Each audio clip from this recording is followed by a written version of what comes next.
Hello and welcome to another album analysis. In today's video we'll be taking a look at Dopamine by the Swedish rock band Normandie. This is the band's fourth studio album and serves as the follow-up to Dark and Beautiful Secrets. And we're also going to see this album have a very dark and dystopian theme as it revolves around a future where humans rely on drugs and things like that for happiness because they're not able to achieve it in natural ways. So really having this very dismal look on where the future is heading, but it's still a reflection of today's world. And we've seen that with many of the tracks the band have been releasing, as they've released one track from this album every single month up until the actual release, which does mean we've actually had a chance to already digest around 7 of the tracks from the album. So will this latest album provide us with that hit of dopamine that we are so looking for, or leave us a little bit depressed? Let's take a look at it track by track. We kick things straight into 6th gear as we do open the album with Overdrive, a song that really comes in with this upbeat driving sound, and it's a song that really helps to bridge the two albums, the previous one and this one,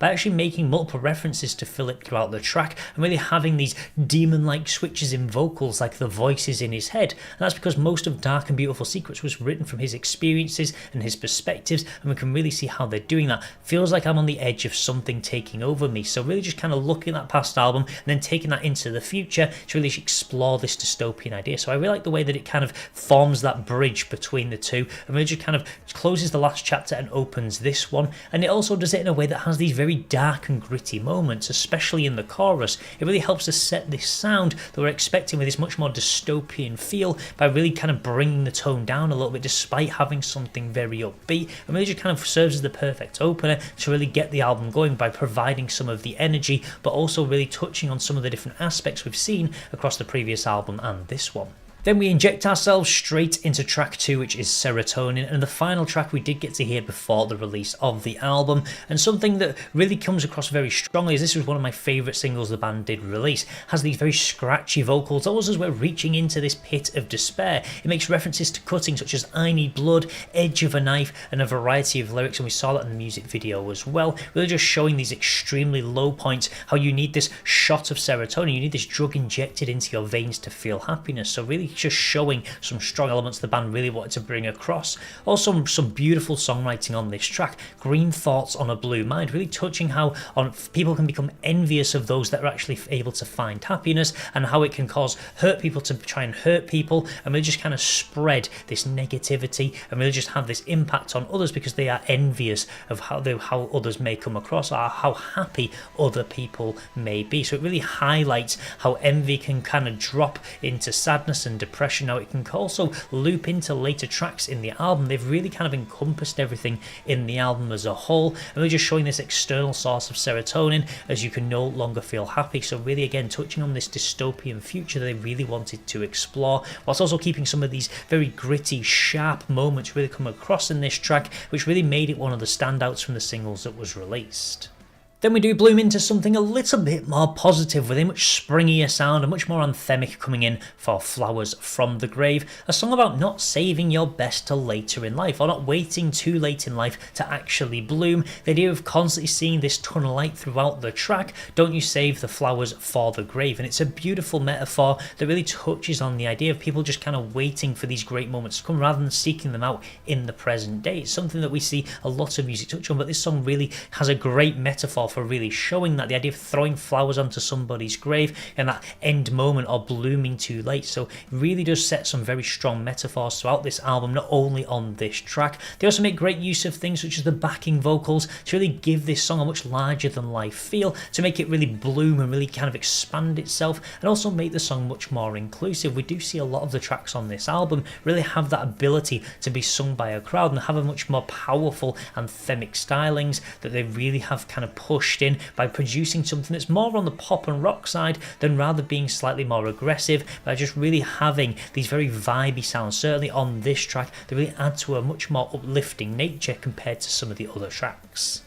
Then for track 4 we do have Blood in the Water, the first song we did get to hear from this album, with a very simple, clear-cut message. The idea that negativity is contagious. It's a beautiful metaphor to really show the way that blood spreads throughout water, to really just show the ability for negativity to just jump from person to person, and it's something we do see in society, and that's what many of the songs on this album certainly draw from, watching society, watching the way things unfold, and how we're gradually heading towards this very dystopian and negative future. The idea of getting drunk on bad blood, the fact that some people live for negativity, and we are naturally as humans much more drawn to that than positivity. It's just a natural thing that seems to be ingrained in us. It certainly seems much more exciting watching the downfall of others rather than the rise of some people, so you can really see that coming through. Also, as we do head to the later stages of the song, we do have this hurt people, hurt people, hurt people, which is a beautiful layering kind of vocal that we have got coming in, because it touches on the idea that hurt people hurt other people, just really showing this spreading of this contagion almost. So again, making use of things such as medical terms, which really links back very well to the Dopamine Clinic, and a lot of the elements they really helped to really explore the album, really show lots of medical ideas, which again, with the references to drugs and things like that, really fits in very well to this concept they developed for themselves. And with this track, it certainly had much more of a swaggering sound. It certainly had a bit of an air of authority with a lot of the vocal performance that does come through, to this air where you're almost thinking you're above other people and how your word is gospel. So I really like the way they brought that across in the lyrical and vocal style on this track, which really did make it a strong contender for being one of the first tracks to be released, because it really set the tone, really showed a lot of the smart ideas that the band did incorporate across the whole album. Then for track 5 we do slow things down a little bit into one of the most beautiful tracks on this album. It really just does have a very beautiful sound to it in the form of Ritual, so it has a much more positive spin as well. Despite this being a very dystopian album, there are some beautiful elements the band really do explore, and with this one they wanted to look at the idea of how you want to take the love into another life, or make it eternal because you are so bonded to this person, and they made great use of some great effects such as bringing on an orchestra, really working with them to bring in things such as the strings that really just add a much more romantic tone to the actual track itself, like you and I are a ritual. Again, great metaphoric language really used on this album to great effect. The idea of a wedding ceremony being a ritual, being bonded to this person, whether through blood rituals, something slightly more spooky almost, but really just showing how you are so committed to this one person. The idea of following somebody into the dark, and some say till death do us part, but then wanting to take that further beyond into the next life and then the next one after that. So a really beautiful track, really fits in quite well to the middle of the album, really showing that even in the darkest of times, love can be something that really binds people together and can provide that dopamine hit that many will be looking for. It also has a very, very strong bridge in this track, as we do get the inclusiveness almost of the choir really coming in, really giving it this eruptive anthemic feel that almost adds to the beauty of the track as well.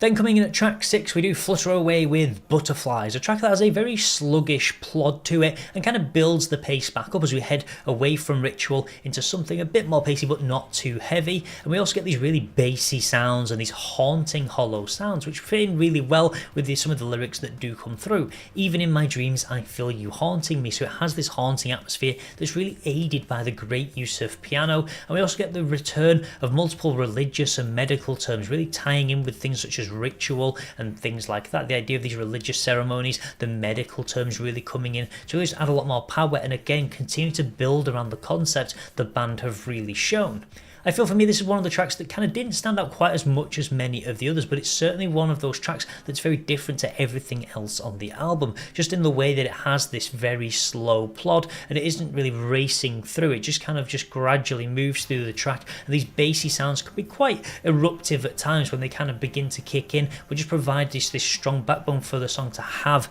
that natural rhythm to it that kind of just aid it in taking you through this kind of journey of kind of this point where you're really just kind of constantly getting these butterflies and kind of just constantly falling in love. Maybe it's as a bad lover you kind of struggle to form decent relationships, but again we're linking back to the ideas of depression and things like that, how you don't feel you can kind of build that bond with somebody and you keep killing these butterflies, you keep cutting off these potential relationships because of how you feel mentally. In at track 7 we do have another song that we didn't get to hear prior to the release of the album in the form of Colorblind, as we continue to pick up the pace and return to some of these darker, grittier tones really coming through, keeping some of those deep tones that we did see from Butterflies. We're just adding to this dark atmosphere that really comes along. The idea of no light or colour in your life, the idea of nobody likes you, so you can really see some of these dark elements really being thrust forward and running through red lights. So again, you're not able to see these red lights because you're colourblind, you kind of switched off from everything. And then we also have the lyric, a reason to die, which is very dark. You often look for a reason to live, a reason to keep going, whereas in this kind of perspective we have this person who has a reason to die. They're looking to just end everything. So again, very dystopian, very dark in the way that it brings across a lot of these themes and a lot of ideas. It's also one of the songs that does feature a much heavier breakdown compared to much of the rest of the album, and again just shows the band really dipping into different sounds and styles, something softer, something faster, something slower, and something heavier. They really have covered so many different styles and genres across the course of this album, really showing their ability to kind of just occasionally punch into other genres and really just show their expansiveness as a band.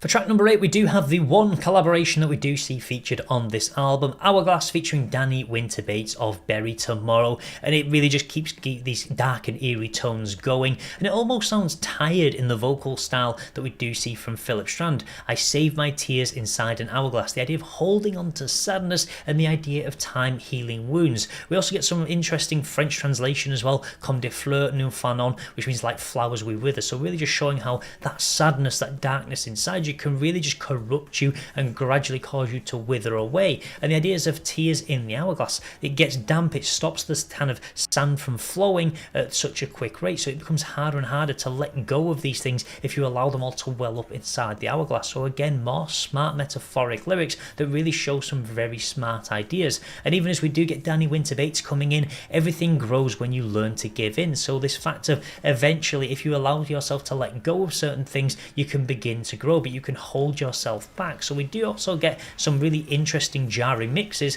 with the soaring sounds and the upbeat guitar that we do have kind of working alongside Dani Winter-Bates with these very aggressive tones that are driven forward, which make for a very interesting track despite the fact that it is very weird, wacky and wonderful, and the way that it clashes these different sounds so heavily to form the track as a whole. Then for track number 9 we do move into something a little bit softer again. We really see the ebb and flow of this album, moving into that softer sound with Sorry, and it's a song that really revolves around the idea of this indecision of staying together or calling it quits. Is sorry enough to fix the damage that we've done to this relationship? You can really see that in a lot of the lyrics that come through. The house is burning and we keep hiding in the corner of the basement. The idea of burying the difficulties that you're going through because you're too scared to face it. You're too scared and don't communicate well as a couple to really be able to tackle a lot of these ideas, and you're making each other miserable because of your inability to tackle the difficulties that a relationship can face. We can often see this push and pull in this track as the way that they really just show how one person's not really sure and the other person's not really sure whether they should stay together, whether it's too damaged to make things work. So we really do get this tug of war in this track that really just show how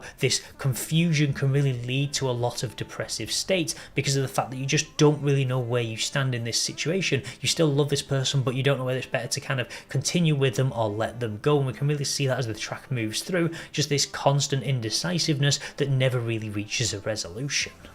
As we do head towards the later stages of the album, we have two other tracks that we didn't get to hear prior to the album's release, kicking things off with All in My Head, which sees a return to a much larger sound and a more of a quick pitted style in the delivery of the vocals, but it really just shows that even in brightness you can still kind of focus on the dark. Even on a sunny day, I'm surrounded by the rain, I keep bringing knives to a gunfight, the idea that you keep setting yourself up for failure, I keep setting sails in a hurricane. So at these most destructive points you really are not well equipped to tackle them, yet you try and do that anyway. So whilst in one sense it shows that you're willing to try and tackle these problems head on, you're doing it often in the worst possible way. You wouldn't set sail in a hurricane because you know that you're going to get blown away, but you just kind of are constantly trying to set yourself up in these wrong situations rather than allowing yourself to kind of tiptoe through difficulties in life. We also get some hollowed vocals as well, this idea of it's all in my head, that a lot of the problems that you're generating are much larger because you allow them to kind of almost amplify themselves. So you can really see the band exploring that with this particular track, and really just this very quick sharp delivery just shows how fast a lot of these problems can really build up and how you can allow yourself to be completely consumed by them. Then rounding out the album, we do have Glue, which will just see the album end on a much happier tone. It talks about how somebody can hold you together and really sticks with you through very tough times. If you'd know what I know, then I know you'd be gone by now. Tell me the truth, you see it too. So this person recognizes in themselves that they are broken, they are damaged, and that if this other person could see it, then they would leave. But in actual truth, they already do see it, and they've continued to stick with you. So they see the mess that you are, but they help you nonetheless. So I really like the way we have this much more acoustic, like really upbeat track to round out the album, to really show that sometimes human connection is vital in making sure that we still are able to achieve that happiness, because it's one of the vital things that certainly has been lost over the past couple of years because of things like the global pandemic and things like that. It's all about establishing and maintaining those links with other humans, whether it be friends, lovers,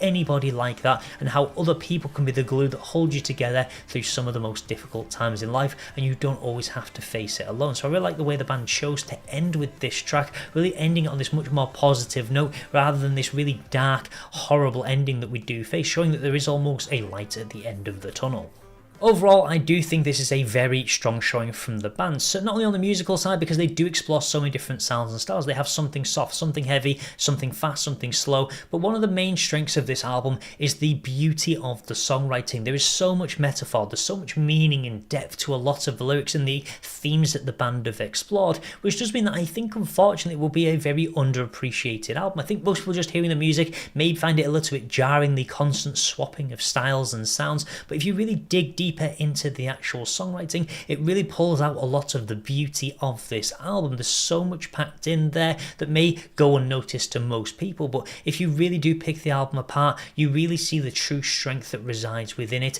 and the way the band have perfectly encapsulated some of these ideas that they really wanted to explore. This future where people really struggle to find happiness, how they face their darkness and how they're not able to manage it, the idea of flowers for the grave, kind of saving the best till last because they dwell on the past and the present too heavily, but also touching with some much more beautiful moments, really focusing on the idea of human connection. We see that in songs such as Glue and Ritual, which really bring across some of the more light, bright and sparkling moments of this album, really show their ability to pack a lot of their power into a lot of the softer tracks. But also with songs such as Hourglass, we really see them making great use of collaborations to really bring out some of the more aggressive moments. Also on Serotonin as well, we see Philip Strand stretching his vocals to these really scratchy moments to really show how on the edge he actually is on many of these tracks, and because of that I really do love this album. I think especially getting to explore a variety of the tracks over the past few months and really pull them apart has given me a much greater appreciation for just how strong this album is. So overall, I'm going to give this album a very deserved 8 out of 10. I think the band have really been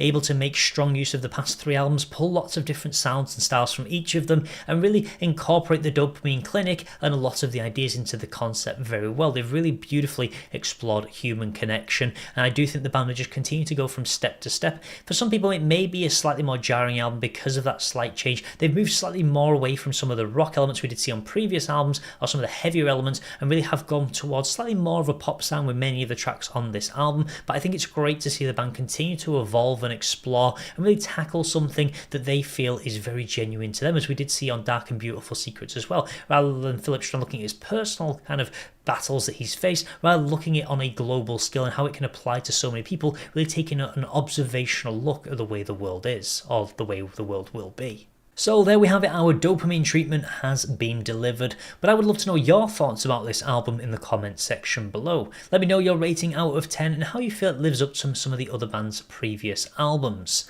Also, if you'd like to see a deeper dive into many of the tracks from this album, I have covered them in previous videos, and you can find the link to those in the description of this one. Also, if you'd like to see more content like this, then please do feel free to subscribe, and I will see you in the next album analysis.